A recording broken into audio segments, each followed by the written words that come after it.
एकच माणूस आहे हो, लक्षात घ्या. आणि त्याच्यावर मी बोलायचं सोडून दिलंय. तुम्ही मला परत मी माझं स्पष्टीकरण द्यायची दिलंय. मान्य देवेंजींनी सांगितलं असेल सोबळाव लढायचं तर आम्ही सोबळाव लढायला तयार आहे ना. सर्वांना भाऊबीजेच्या मनापासून शुभेच्छा व्यक्त करतो. पुण्यामध्ये नेहमीच एक वेगळी संस्कृती आपल्या सगळ्यांना अनुभवायला मिळते. पुणे हे वैश्विक स्तरावरती देश पातळीवरती वेगवेगळ्या अर्थानं स्वतःचं एक स्थान राखून आहे.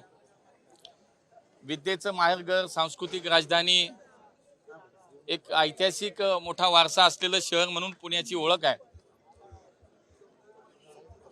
त्याच पुण्यामध्ये वेगवेगळ्या सामाजिक उपक्रमाची एक संस्कृती, एक परंपरा आहे. आमचे मित्र डॉक्टर मिलिंद भोई आणि त्यांचे सर्व सहकारी मिळून आता isakal.com आहे देशातील नंबर 1 ची मराठी न्यूज वेबसाईट. प्रत्येक अपडेटसाठी isakal.com ला नक्की भेट द्या. गेले 30 वर्ष सातत्यानं आजच्या दिवशी पुण्यातील आमच्या या अग्निशमन केंद्रातील दलातील जवानांना भाऊबीजेच्या निमित्तानं औक्षण करण्याचा, त्यांच्याप्रती कृतज्ञता भाव व्यक्त करण्याचा कार्यक्रम करतात. आणि मी न चुकता गेले अनेक वर्ष या कार्यक्रमाला कुठेही असलो तरी इथं येतो. कारण याच्यामधला जो सामाजिक आशय आहे, जो सामाजिक भाव आहे, हे पुणेकर जपताना आपल्याला पाहायला मिळतं, अनुभवायला मिळतं. आणि म्हणून आपल्याही लक्षात येईल की या ठिकाणी वेगवेगळ्या प्रकारचे राजकीय पक्षाचे प्रतिनिधी दिसत आहेत, सामाजिक संघटनांचे प्रतिनिधी दिसत आहेत, वेगवेगळ्या शहरामध्ये काम करणारे NGOज आपल्याला दिसत आहेत. त्याच्या मागचा भाव हाच आहे की पुण्यामध्ये हे सामाजिक उपक्रम, एक मोठा सामाजिक कार्याचा वारसा आणि परंपरा असलेल्या शहरामध्ये आजही सुरू आहेत. आणि म्हणून या जवानांच्या प्रती आपण आपले सण उत्सव साजरे करत असतो. परंतु हे जवान असतील, आमचे पोलीस असतील, महापालिकेचे आरोग्य कर्मचारी असतील, हे यांचं कर्तव्य बजावत असतात आणि आपला सण हा सुरक्षित व्हावा, हा मंगलमय व्हावा, चांगला व्हावा यासाठी काम करतात. आणि त्यांच्या प्रतीच हा कृतज्ञता भाव व्यक्त करण्यासाठी आमचे मित्र डॉक्टर मिलिंद भोई आणि त्यांची टीम या कार्यक्रमाचे आयोजन करतात. वर्षभरात अनेक अशा वेगवेगळ्या प्रकारचे सामाजिक आशय असलेला, सामाजिक बांधिलकीच्या जाणीवेतून केलेले उपक्रम भोई प्रतिष्ठानच्या माध्यमातून होतात.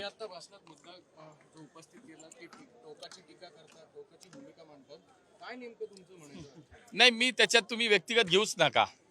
मी माझ्या शहराचं वैशिष्ट्य सांगितलं, माझ्या शहराची परंपरा सांगितली, शहराचं वैभव सांगितलं.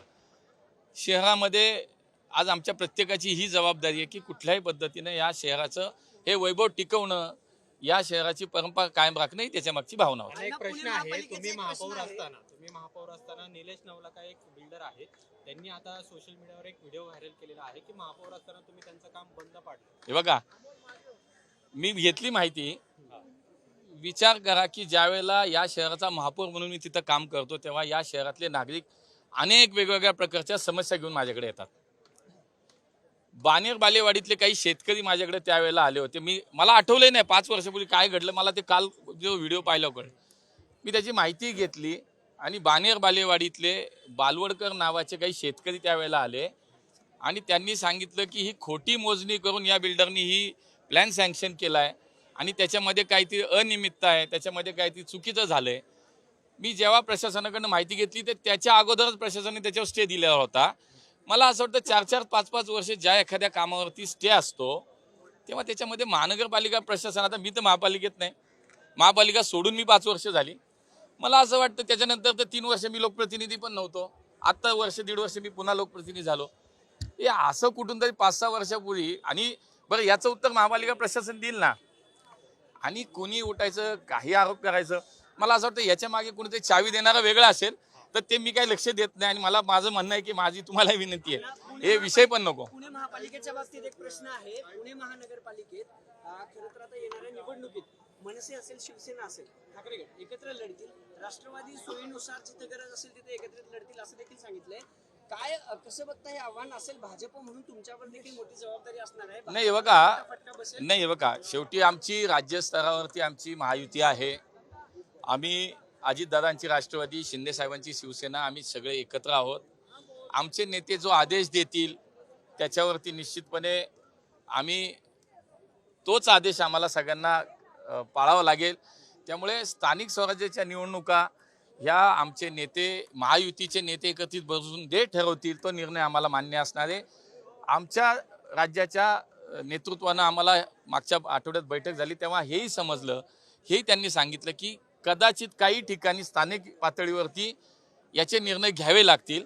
तर उद्या तसाच विचार आला पुण्यामध्ये काय करायचं स्थानिक पातळीवरती, जर याचा निर्णय करायचा वेळ आला तर मग आमच्यापाशी आमच्या कोर्टात बॉल येईल. पण आता तरी आमचे राज्याचे नेते सांगतील तेच त्याच्यामध्ये होईल. चला, सातत्याने तुमच्यावर आरोप होत आहे, तुमचेच मित्र पक्षातील लोक तुमच्यावर आरोप करतात. अचानक वेगवेगळे लोक म्हणजे रवींद्र दंगेकर बी आहेत त्याच्यामध्ये, काय झालंय नक्की? एकच माणूस आहे, त्याला कोण टार्गेट करतो? एकच माणूस आहे हो, लक्षात घ्या.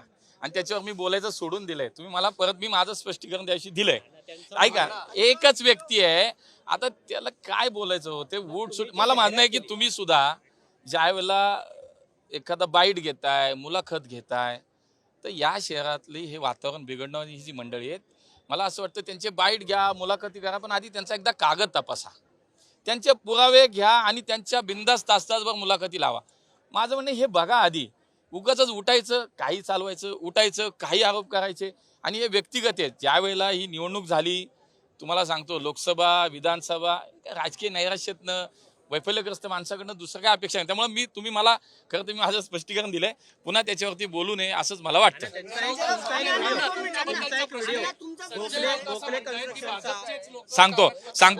सांगतो या व्हिडिओचं मला. हे बघा, फार काय, हे बघा, मी या सगळ्या विषयात स्पष्टीकरण दिले. मला पुन्हा ते स्पष्टीकरण द्यायची आवश्यकता वाटत नाही.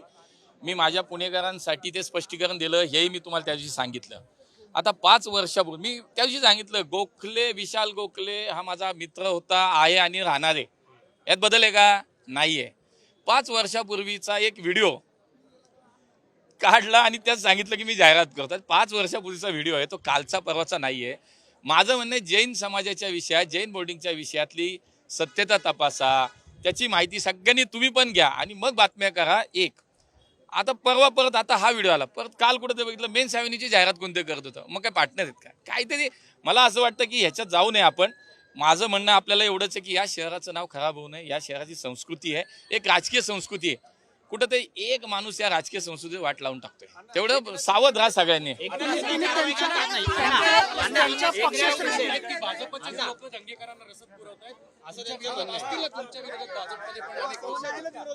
हे बघा, राऊत साहेब रोज काय काय बोलत असतात. आता त्यांना कोण किती सिरियसली घ्यायचे तुम्ही पण ठरवा.